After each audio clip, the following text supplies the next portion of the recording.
hauoni kaburi kama kitanda.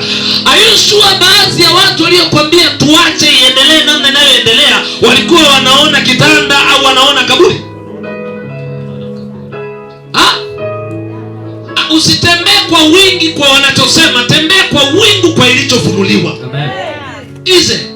Kwa sababu kwa wingi utaonyeshwa kaburi, kwa wingi utaonyeshwa maiti, kwa wingi utaonyeshwa nafaa kuwekwa huko ananuka, lakini kwa wingi utaona unafaa kuiamsha tena. Sijui kama unaongea na mtu ambaye biashara yake inaenda kuamshwa tena. Inaenda kuamshwa tena. Shida sio mtaji ulionao. No. Shida kujua imelala au imeuawa. Hebu andika hapo kwenye diary yako. Wewe unaona nini kwa hili somo? Hicho kimelala au kimeuawa au kimekufa tuseme? Andika unachokiona. Mungu anamuuliza Yeremia, unaona nini? Hiyo biashara unaona imepotea? Hiyo imani unaona imepotea?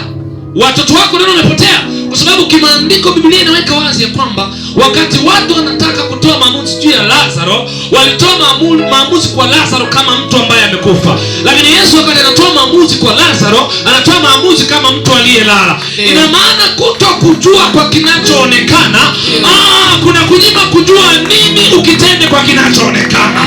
Kwa hiyo kuna muda utakiwi kulia kabisa. Yaani kuna muda kwenye maombi ya siku 40 utakiwi kutoa machozi kabisa. Kwa sababu umeona tofauti na wanachokiona. Wao wanaona kaburi, wao wanaona maiti, wao wanaona mtu wa ujuzi mema na mabaya. Tunacho cha kuchagua.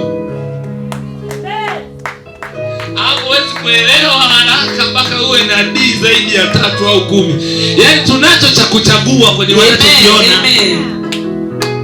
Wao wakae vikao, wao walete wajumbe, walete mabarozi, walete namna yao wanayojua. But hatutaenda vitani kwa sababu tulishinda kwenye maono. Kuna mtu anaelewa vizuri hapo?